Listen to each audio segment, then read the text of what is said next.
Ribizla je stara voćna vrsta koja se sve češće sadi u voćnjacima, vrtovima i okućnicama. Izuzetne je nutritivne vrijednosti. U zadnjih nekoliko godina ribizla je uz aroniju, brusnicu i druge bobičaste voćke tražena zbog većeg interesa ljudi za ljekovitim biljkama. Ribizla se ubraja u bobičasto voće i pripada porodici Ribes. Raste u centralnoj i sjevernoj Europi i sjevernoj Aziji. Kod nas su prisutne crvena i crna ribizla. U ovom videu pričati ćemo o načinu uzgoja, orezivanja i razmnožavanja crnog ribizla. Podržite naš rad sa like ispod videa, a u komentaru nam napišite odgovor na nagradno pitanje koje će biti postavljeno u toku ovog videa. Svi koji gledaju naše videe u cijelosti i pišu nam komentare sudjeluju u darivanju u kojem poklanjamo vrijedne poklone. Možda ste upravo vi dobitnik ovog ili nekog drugog vrijednog alata. Kada su u pitanju sadnja i agrotehničke mjere kod crvenog i crnog ribizla i nema neke razlike. Međutim, ako se priča o rezidbi i oblikovanju grma, tada treba primijeniti drugačiju tehniku. U sljedećim kadrovima prikazati ćemo oblik krošnje crvenog i crnog ribizla, pa ćemo pokušati oblikovati naše biljke na pravilan način. Ovdje možete vidjeti da se uzgojni oblik crvenog ribizla razlikuje od grma kod crnog ribizla. Naravno, i crveni ribizl možemo formirati kao grm, međutim puno je dekorativniji kada se oblikuje kao stablo. Krošnja crvenog ribizla može se podignuti na neku visinu, pa nakon što se okiti obješenim plodovima, drvo izgleda prekrasno.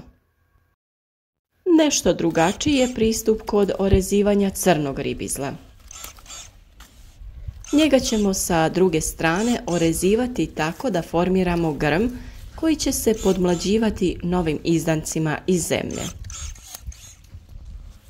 Svaka biljka, pa tako i crni ribiz, treba imati prozračnu i otvorenu krošnju. Bez svjetlosti nema dobrog razvoja plodova, a i gusta krošnja može uzrokovati pojavu bolesti. Upravo zbog toga krošnja ove voćke treba da se oblikuje sa vanjskim granama, a unutarnje grane treba odstranjivati.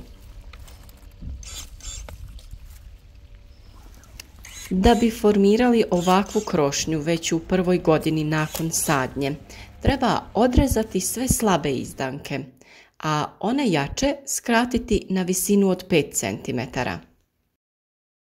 To radimo u toku zimskog perioda nakon što opadne list. Sljedeće zime biljka je već razvila veći broj zdravih izdanaka koje ćemo ostaviti, a one slabije treba odrezati. U narednim godinama grm ćemo podmlađivati tako što ćemo rezati starije izdanke i zamijeniti ih sa mladima. Na ovaj način dobivamo grm koji je dovoljno otvoren za prodor svjetlosti i do listova u donjem dijelu stabljike. Plodovi na grmu crnog ribiza nastaju na izdanku od prošle godine ili na starijem izdanku. Međutim, starije drvo postepeno gubi svoju sposobnost rađanja, stoga nekoliko najstarijih plodovitih grana treba svake godine ukloniti kako bi nastajale nove grane, a grm se obnavljao. Svake godine između berbe i sljedećeg proljeća potpuno se trebaju odrezati 3 stara izdanka. Uz to, one starije grane koje ostaju treba skratiti do bujnih novih postranih izboja. Prilikom orezivanja uklanjaju se sve slabe ili niske grane koje su u blizini tla. Na ovaj način lišće će biti dalje od vlažnog tla i imati će dovoljno prostora za prolazak zraka ispod samog grma. Osim toga, sami plodovi će biti na većoj visini, te će biti čisti i dostupniji za berbu. Rezanje vrhova izdanaka nije potrebno ako nisu prevelike visine. Njih režemo samo ako postoji mogućnost da se zbog težine plodova izdanak savije. A naravno možemo ih odrezati i u slučaju ako želimo poravnati visinu izdanaka. Sada kada smo orezali ribizlu, imamo veći broj reznica koje možemo iskoristiti za razmnožavanje ribizle. Ova biljka se dosta lako razmnožava, a mi ćemo vam pokazati kako to sami možete napraviti. Kao i kod drugih voćki koje smo razmnožavali, koristimo hormon koji potiče razvoj korijena. Reznice dužine oko 20 cm ćemo uroniti u vodu, a zatim na vrh nanijeti praškasti hormon. U ovom slučaju voda nam služi da se prah lakše zalijepi na reznicu. Same reznice nećemo ubadati u zemlju, već ćemo ih složiti na pripremljeni sloj supstrata za povrće. To radimo iz razloga da hormon ne bi spao sa vrha reznice prilikom utiskivanja u zemlju.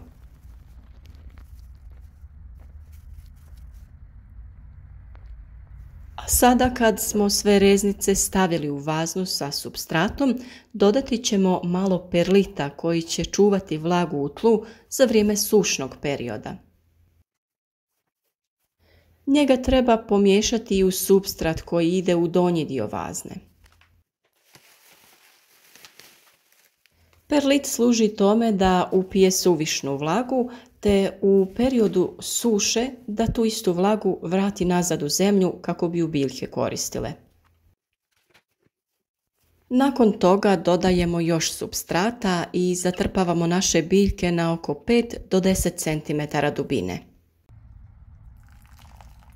Posađene reznice ćemo zaliti i čuvati na temperaturi iznad 10 stepeni. Ako orezivanje ribizle radimo u proljeće, reznice se mogu posaditi i vani u tlo. Velik broj reznica će pustiti korijen, što ćemo pokazati u nekom od naših sljedećih videa, a sada ćemo spomenuti i druge načine razmnožavanja ribizle. Ribizle jednostavno možemo razmnožiti ako potrpamo kompletan izdanak pod zemlju ili ako potrpamo samo njegov dio ili ako izdanke iznad tla prekrijemo zemljom. Ako izdanak prekrijemo zemljom, na svakom pupu razviti će se izdanak koji će se ukorijeniti. Na ovaj način dobivamo velik broj mladih biljaka koje opterećuju matičnu biljku, pa je potrebna adekvatna prihrana.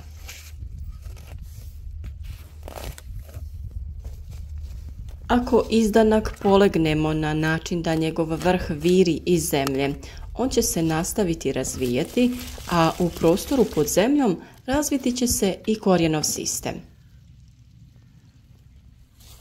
Treći način jeste da se svi izdanci potrpaju zemljom u visini od 15 cm. Na taj način svi izdanci će pustiti dodatno korijenje te će se moći podijeliti. To radimo sljedeće jeseni kada vegetacija uspori. Maknuti ćemo zemlju koju smo dodali i režemo izdanke koji su nam višak te ih presađujemo na drugo mjesto. A pitanje na koje možete ostaviti odgovor u komentaru ispod videa je: koje boje mogu biti plodovi ribizle? Za našu vjernu publiku pripremili smo još poklona u narednom periodu, pa zato redovito pratite naše videe i pišite nam komentare. Naravno, pišite nam i od kuda nas pratite, koje biljke uzgajate i da li kod vas uspijeva ribizla. Podijelite ovaj video na društvenim mrežama kako bi korisne informacije o uzgoju ovog voća došle do što više ljudi. U narednom videu vidjet ćete i rezultate razmnožavanja naše ribizle. Zapratite naš kanal klikom na subscribe i označite zvonce da bi dobili obavijest kada objavimo novi video.